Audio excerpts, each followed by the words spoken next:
Harley Schlanger. Harley is a historian, a national spokesman. He's been covering the financial industry since the 80s for LaRouche PAC. That's LaRouchePAC.com. And I am very happy to have him back on the X22 Report Spotlight. Harley, welcome back to the Spotlight. Hi, Dave. How you doing? I'm doing great. Let's start off with what is happening here in the United States with the Mueller investigation, because we know the IG report came out. Mueller's still doing his investigation, and I just want you to bring us up to date on where you think the Mueller investigation is actually going. Is it moving in a positive direction, or is it just dead and it can't go anywhere? Well, he's desperate, and the people who want to stop Trump are desperate. They've turned up nothing of substance. They have what are called process indictments on lying to the FBI and money laundering charges, things of that sort. I mean, I think his desperation was made clear by his jailing of Paul Manafort, by revoking Manafort's bail, because with nothing really to hang on Trump, he's going to try and turn Manafort. And when you put someone 68, 69 years old in a prison cell, someone who's accustomed to living pretty well, it's a sign that you're really trying to break them. But I don't think it's going to work. I think Manafort knows if he goes to trial, he's got a good chance of beating the charges, even in the home district, the home court advantage that Mueller would have in Alexandria, Virginia. So to answer your question, I think the case is as flimsy as ever, but it's not going to stop. You see the media continuing to come up with stuff. They're speculating now as much, almost daily on whether Roger Stone is a Kremlin insider. If anyone who's still alive from the 70s who knows anything about Roger Stone, the idea that this guy who was with Nixon, who was with Reagan, that this guy would be an insider in the Kremlin would have their head examined. But that's how desperate Mueller is. Now, the other side, which you mentioned, is the blowback against the FBI and the Justice Department. And this is really serious. The Peter Strzok case, the top or number 2 counterintelligence guy at the FBI, who was John Brennan's liaison between the FBI and the CIA, Strzok's connection to Christopher Steele and the whole British side of this, all of this is coming out. The role of it looks like another FBI informant, this guy Greenberg, who spent 10 years in prison in Russia, or actually it may not have been Russia, it may have been somewhere else. But then he shows up as an FBI informant who is put in contact with Roger Stone after the Halper entrapment attempt. These are all FBI sting operations. And if they come to trial, there's a really good chance that even with corrupt judges, that people will get off. And, I think it's really important that this dirt on the FBI, the DOJ, the CIA, the so-called deep state, and their British connection keeps coming out, because this is the crux of the problem.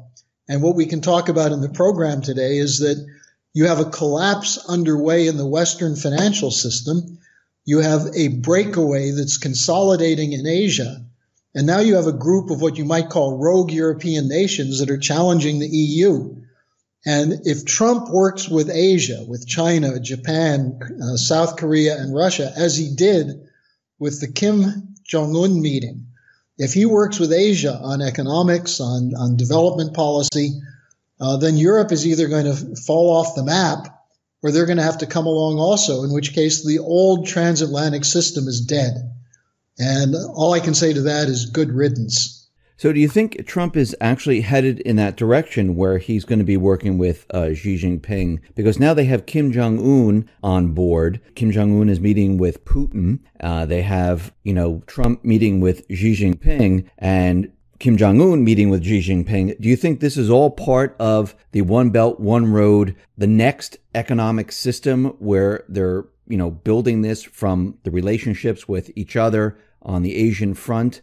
And then, of course, you mentioned Europe. We have Europe, which is just hanging on right now. And there are certain nations, like you said, that are rebelling. Is that the direction that we're headed in? Well, I think the way to look at it is that what Obama tried to do as president, or the people who controlled Obama with the so-called Asia pivot, was an attempt to head off the emergence of a potential new system. Now, people who live in the United States are constantly bombarded with stories that China's an enemy, China's a problem. And I'm a little bit worried about Trump pushing this trade war question because the Chinese are willing to work with him. And I hope that we pull back from that. But the important thing here is that the Chinese need the United States as a market, a trade partner, and as a backup for the economic programs they're undertaking.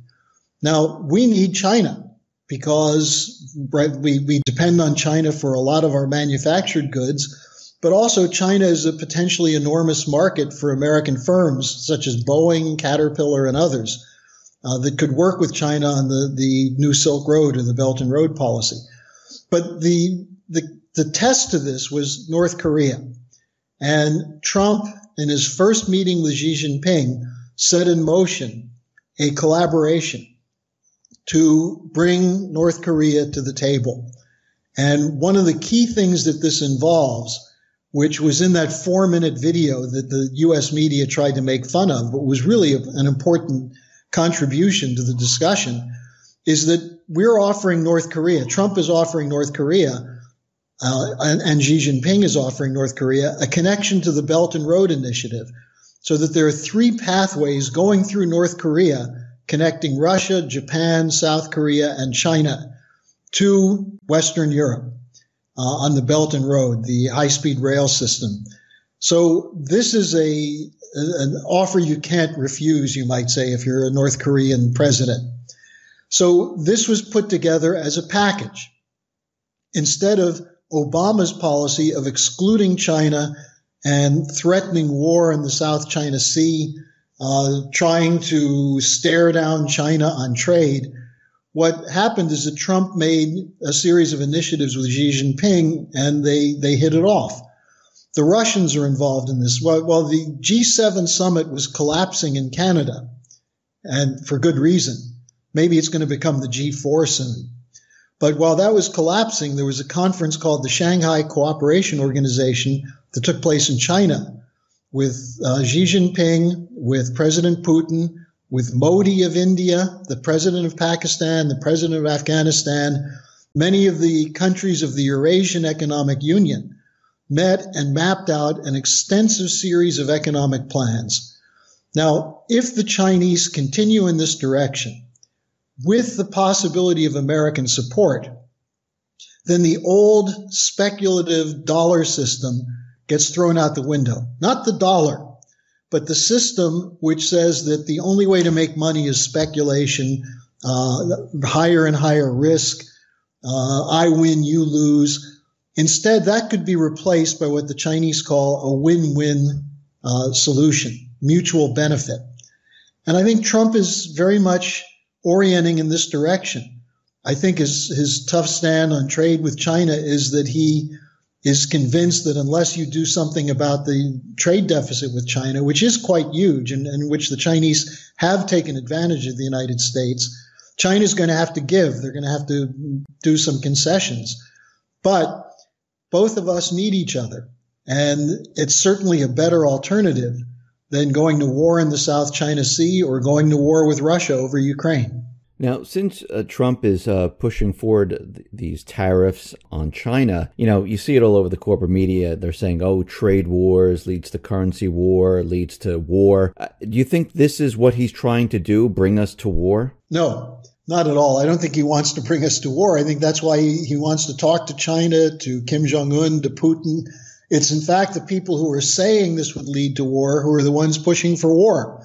The ones who use the Skripal poisoning hoax, the Duma Syria chemical weapons false flag, they're the ones who are against Trump and pushing for war. I think either Trump is playing a very tough negotiating game with Xi Jinping, which is not advisable, or some of the people like Lighthouser and Peter Navarro are running a little bit wild right now. And I think this has to be resolved in a decent negotiation. But the other thing, Dave, that's going on is that those aspects of the financial crisis that you and I have been discussing over the last couple of years, the buildup of corporate debt, of derivative debt, the unsustainable debt of countries like Italy and the United Kingdom, these are all coming to a head. And the media is blaming the collapse of the stock market the last few days and the up and down ride of the dollar on the trade talk. I think that's nonsense. I think the trade thing will be worked out. But what they have to do is they have to work it out, because you'd better deal with this overhang of unsustainable debt, because otherwise it's going to come crashing down. Now, one really interesting aspect of the G7 conference was that Trump hit it off with the new prime minister of Italy, Conte. Conte sided with Trump on bringing Russia back into make it the G8 again. But he also said he wants to lift the sanctions on Russia. And he also, his new government, is pursuing a policy of Glass-Steagall. That's in their program, a separation of investment banks from commercial banks so that the investment banks will be forced to eat their losses instead of getting bailed out by the European Central Bank. Now, if that were to happen, that would mean that Italian banks and the Italian government could channel funds into real economic development, into the real economy. And Trump and Conte had a short discussion, and Trump was very enthusiastic about it. And so I think that his hitting it off with Conte, his inviting Conte to come to Washington is quite significant. So there are a number of things that people in the U.S. don't see that are moving parts. What we do see, and I just want to call attention to this, is that the Republicans in Congress are not pro-Trump. They're using free trade to try and sabotage what Trump is doing overall, because the idea of tariffs in themselves are not bad. Protecting American industry is not bad. But some of it is not thought through fully, I would say. But Republicans oppose the tariffs completely. They're for total free trade. They're for the destruction of American industry. They want cheap labor, whether it's from the United States or from overseas. And so you see people like Marco Rubio siding with Chuck Schumer in attacking what Trump is doing with Kim Jong-un. So you have this Republican, Democratic, neocon, neoliberal alliance against Trump. And that's part of the reason, I think, that the Russiagate scandal has not been ended, because there are too many Republicans in Congress who are afraid of Trump for the same reason that the Democrats are. That is, that he's against Wall Street, he's against these funny money policies, and their livelihood depends on those funny money policies. Yeah, those two parties, I do believe that they're one and the same. They're almost on the same exact agenda, where Trump is on a completely different agenda, and they don't like this whatsoever. And I think this is why even Republicans have been trying to push Trump out since the beginning. That they haven't let up. But you did mention something with Europe and Italy. I know the Italians now, they're following the policy of Italy first, just like America, where it's America first. Merkel, on the other hand, she is having a difficult time in Germany with the refugees coming into the country, and there's a backlash there. And I know Italy says they're not going to be accepting any more immigrants coming into the country right now. Do you see this happening all throughout Europe? It's very interesting what's happening, and you have to go back a few weeks to Putin's trip to Vienna, where the new Austrian government, which is called a center-right coalition. I mean, these terminologies are really useless. It's an Austrian nationalist coalition of the Freedom Party with the old Conservative Party.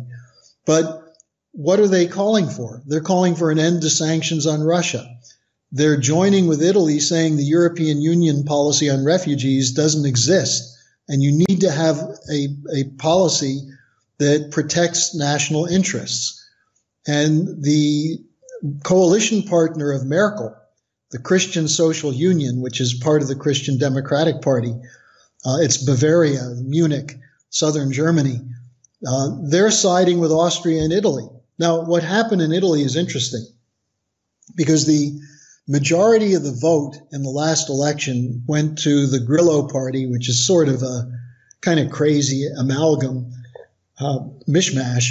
But the second largest vote getter was the Liga, which used to be a northern separatist party, but now has rebranded itself as an economic nationalist party, pro-Glass-Steagall, anti-Euro. They're saying if the European Central Bank and the European Union continues to withhold credit to Italian industry and won't allow the Italian government to generate credit, then they'll force them to have a referendum on the euro, which at this point would probably win for an Italian exit.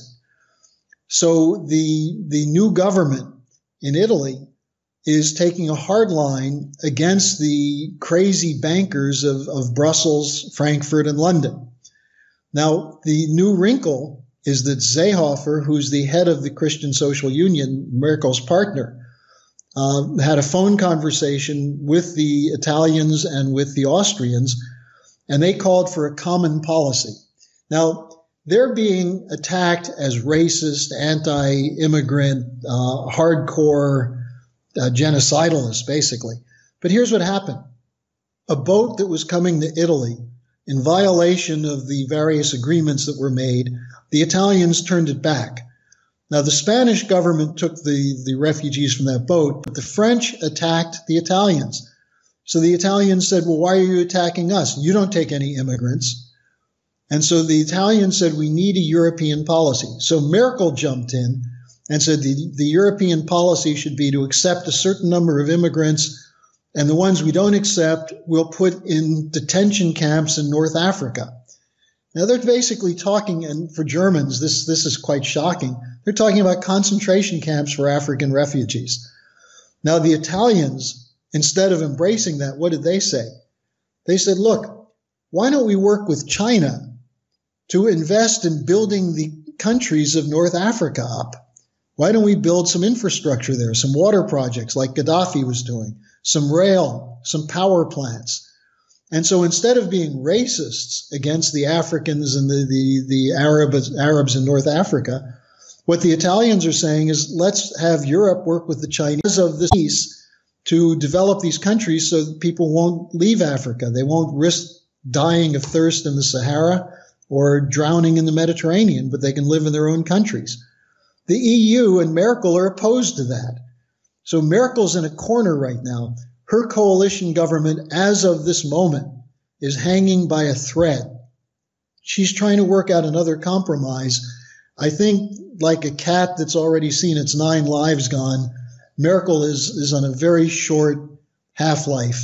Do you think that she's going to survive this? Well, it's going to be very difficult because there are two things. First of all, she will probably work out a compromise, because if there is no compromise and the CSU breaks, then her government coalition collapses.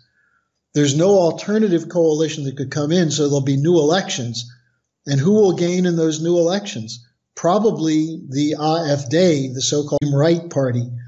So either the major parties of Europe shift away from free trade, Brussels, Euro, and by that I also mean austerity, because the European Central Bank is demanding debt be paid by cutting spending in infrastructure, in job training, and other programs that are good and useful.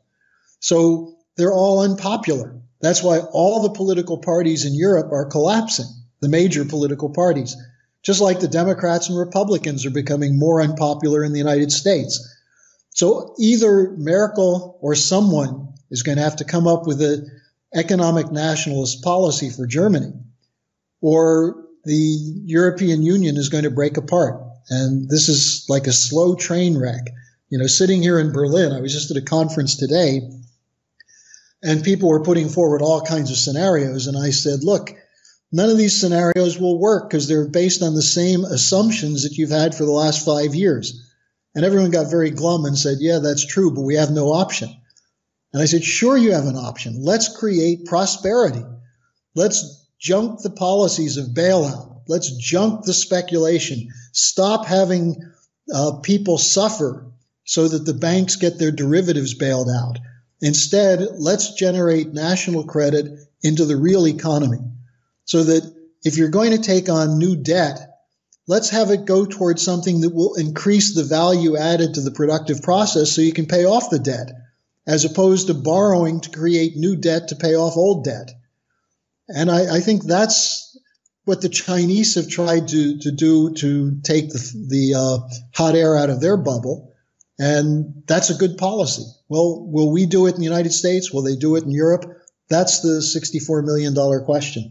But shouldn't we go to the root of the problem? I mean, shouldn't all the countries, look at this and say, something, maybe we should get rid of the central banking system, the private Western central banking system. Because if we pay down the debt or things like that, we're just going to end up with debt again. We're just going to go through the same exact thing. Well, if you give a cocaine addict more money, what's he going to do with it? He's going to buy more cocaine. The banking system is based on it's like a heroin addict. The more money it gets, the more it consumes. The worse the ability is to ever pay it back. Now, that is a problem of the central banks because the central banks are not government agencies. They're private, they're clearinghouses for private banks with government support. And if governments withdrew their support on these things, like the Federal Reserve, you'd find that it's sitting there with piles of bad debt, junk bonds, unsustainable, unpayable corporate and government debt. So that's what has to be done. The governments have to cut these central banks loose and establish a national bank in which credit is directly directed into the economy through the private banking system, so that private bankers can decide who they're going to make loans to. And when we've done this in the past, this is the Hamiltonian system. This is what Lincoln did to rebuild the country during the Civil War. This is what John Kennedy was talking about when he brought back treasury bills. Now, virtually every time someone's done that, the three people I mentioned, Hamilton, Lincoln, and Kennedy, were all assassinated. That's not a coincidence, because messing with the private central banks is the greatest challenge you can present to these corrupt swindlers. And they'll do anything, including assassination, including launching riots and chaos in cities, false flags, proxy wars, and real wars to stop the move away from the central banking model. But that's what we have to do. We have to break with that model and go back to a productive-oriented real economy. I think there was one person that I know of, Andrew Jackson, who actually got rid of the central bank. I think they did attempt to assassinate him, but it failed. But in the end, he did get rid of the central bank. Well, that's a slightly different case, because the problem is that it generated a crash in the economy, because what Jackson did by getting rid of the Bank of the United States is that he opened the door for private banks to become behemoths. So you don't need a central bank, but the function of a national bank is basically treasury credit in the name of the United States, but credit that will be used for production as opposed to handed out to bankers to sell debt and make money on it. The simple distinction is productive credit versus funny money. And, we can debate what is productive credit. That's a good debate to have. That'd be very useful for the Congress to take up and for the major newspapers to take up. Instead, they start from the standpoint that the current free trade, globalized system is the only option. And we have to do everything possible to defend it, including if it means killing people with austerity to pay off the debt that these banks say is owed to them. So the key thing is the shift from the present model of central banking to a policy which ensures that entrepreneurs, businesses, industrialists, farmers can get credit to produce. If you don't have that, you don't have an economy. Now, I wanted to switch over to this Trump-Putin summit because we know they had the G7. Actually, they called it like the G6 plus one. Russia was not included, and I think the plus one was the U.S. And Trump has been talking about having Russia come back into the fold to make it the G8 once again. Now, we know the corporate media does not want Trump and Putin to meet. They do not like this whatsoever because their narrative is that Russia's evil, Putin's evil, and they should never meet because we should be going to war with them. Trump is evil also. That's the other part of the narrative. Yeah. Two evil people, meeting, that's going to start a war. Why do you think right now they decided that this is a good time to meet? I think because Trump sees the Russiagate starting to collapse. But the whole point of Russiagate, these baseless, false charges that Putin interfered in the U.S. election, that Trump colluded with Putin, those charges were made up completely by people like John Brennan and his collaborators in the United Kingdom, like Hannigan from the GCHQ, like Sir Richard Dearlove from MI6, Christopher Steele. And in this, you had the Clinton campaign working with the Obama intelligence community, Brennan and Clapper, working with British intelligence to create a whole series of lies about Russian interference. Why? Because during the campaign, Trump said he wants to meet with Putin. He wants to work with Putin. He wants to work with Putin against terrorism. Well, draw the conclusion. Why would they be concerned if Russia and the United States worked against terrorism? Because the terrorists were a product of that British-American cooperation. ISIS and Al-Qaeda were the U.S., British, Saudi, Israeli coordination. And Trump initially, when he came in, said he was going to break that. No more regime change wars. So that's why they were running Russiagate. Now, with Russiagate faltering and going nowhere except for indictments on non-Russia related topics, I think Trump now feels that he's somewhat free to do what he wanted to do. And I think the meeting with Kim Jong-un gave him a certain sense of confidence. The Washington Post yesterday said that Trump's advisors are telling him don't meet with Putin, the same advisors who told him not to congratulate Putin on his reelection. So, Dave, I think it's really ironic that these great defenders of democracy in the House, Democrats, Republicans, the neoconservatives, these great defenders of democracy scoff at Putin, who got over 70% of the vote, whereas Merkel's party was down in the low 30s. Her coalition partner, the Social Democrats, had 16% of the vote.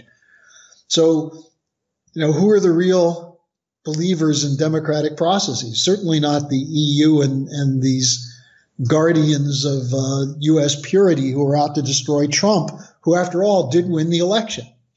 So I think he feels a little bit freed now to pursue this. I think he also knows that he and Putin together would make a fairly strong team. And this might be what's necessary to break the back of this British operation in Europe, which keeps the European governments subordinated to the Brussels bureaucracy and the European Union. We do see certain European countries like France, Germany, they are moving closer to Russia. They are dealing with Russia. They don't want the sanctions anymore, of course, because it's hurting their country. So we do see some European countries moving towards China and Russia right now. But the EU just voted to extend the sanctions. And the EU also is suing the Chinese to try and keep them out of Germany and France, whereas the Italians, the Spanish, the Greeks, the Portuguese, and most of the Eastern Europeans are welcoming the Chinese. And why shouldn't they? The Chinese are saying, we want to invest in your economy. And the Chinese have money. They have banks that would rather invest in physical production than in speculation. And here's one of the ironies of the trade war talk against China. What Lighthizer and Navarro, two of the lead negotiators for the United States, are demanding is that China open up its banking system. Now, the Chinese are going to refuse to do that because they don't want to have a derivative speculation bubble and then a swap bubble on top of that. They don't want that. They were heading in that direction and they stopped it.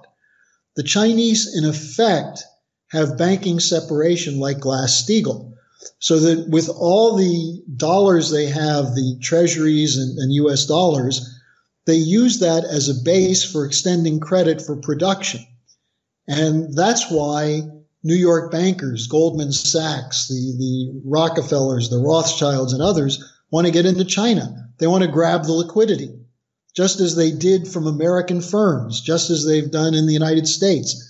And the Chinese are saying no.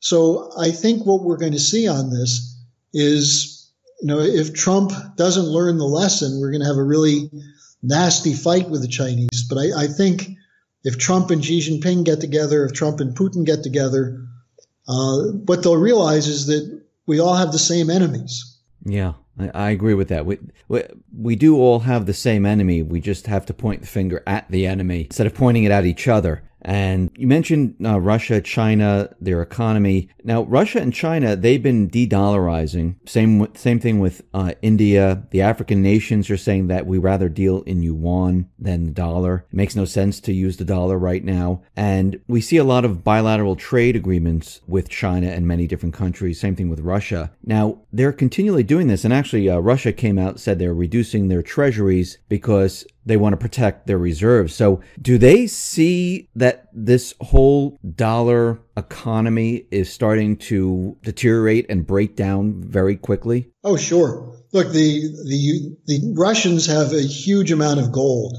The Chinese are buying gold. They're starting to do trade deals for petroleum and natural gas in other currencies. For example, with Iran. If we shut Iran out of the international trade system, China will continue to buy oil from them. They'll just buy it with yuan. So it's not that the dollar system is dead, but that if the dollar system stays as it is, it's dying. It's sick. And the Chinese and the Russians don't want to give up the dollar system to put all the pressure on Russian or the ruble or the yuan. They'd like to see the dollar survive, but they're not going to support it if the dollar is going to remain as a speculative item and if the U.S. continues to use sanctions to cut off trade. So, I don't think we're on an imminent shift from the dollar to the yuan, but we are seeing the end of the supremacy of the London Wall Street control over the world economy. Now, that's a fact Americans have to learn to live with. We're not the only productive nation in the world anymore. China is productive. The Russians are becoming more productive. Germany, even Italy, has a productive economy. We've outsourced so much of our manufacturing from the United States that we're actually in a much shakier position to defend our currency than the Chinese or the Russians are. So they certainly see that, and they're taking precautions. I don't think they've reached the point yet where they're going to pull the plug on the dollar or say, look, we're the new system. But if we don't wake up, we're going to be watching the high-speed rail of the Eurasian economy take off, and we're going to be watching the taillights blinking on the caboose. Yeah, I agree. This reminds me of when they, this is going back many years. I think it's like in the 80s when they told us, the middle class is going to disappear. Fast forward to today, we see that the middle class is disappearing. I think the same thing with the dollar and what's been happening. Eventually what's going to happen is soon the dollar will disappear, just like the middle class, just like manufacturing in the United States. I mean, there are warning signs all over the place. And, as people continually ignore it and we, let other power structures handle our affairs, they're really not helping the situation. They're actually destroying what we've had, because if you look back in time, that's what they've done. They destroyed manufacturing. They destroyed the middle class. They destroyed the economy. Everything that they touch, they've destroyed. Well, they're destroying the youth of this country. The youth of the United States are having their hope taken away. They're having crappy education. They're having social networking replace human communication skills. And then they're being drugged up. And the suicide rate, when you talk about the dying of the middle class, the 18 to 34-year-old white males have an extremely high drug death rate from drugs. So we're seeing a real collapse of the future for the United States. And the irony is that this character, Donald Trump, who most of the media excoriate and slander and attack, he may be the last hope for restoring America. And, I say that not as someone who's a total believer in Trump, but one who admires the fact that he's fighting against the enemies of our country. And Dave, if there's one point I want to get across, it's that the enemies of this country, of the United States, through the media, through the political parties, they have had their way for the last 40 years, and they've wrecked everything. The fact that they're still in power is a sign that too many people who know better, who know that they're incompetent and corrupt and evil, too many people have sat on the sidelines. And we're at a point now where they're vulnerable because Trump did stand up and fight. Is he the perfect leader? Is he the greatest guy in history? Of course not. But he did something that no president has done since John Kennedy was killed, which is stand up and fight against the deep state. And we have to give him support for that. And we have to make sure that that fight continues until we crush the John Brennans and the Clappers and the Obamas and the Susan Rices, the Bush networks. They have to be defeated. Whether they end up in prison or not matters less to me than that their hands are removed from the levers of power in this country. Harley, thank you very much for being on the X22 Report Spotlight. Once again, how can people get in touch with you? Well, the best way is to go to LaRouchePAC.com for daily updates, videos, and so on. And if people want to get a hold of me and get access to my blog, the best way to do that is to send me an email to my personal email, and I'll get you the connection. And that's harleysch@gmail.com. Harley, once again, thank you very much for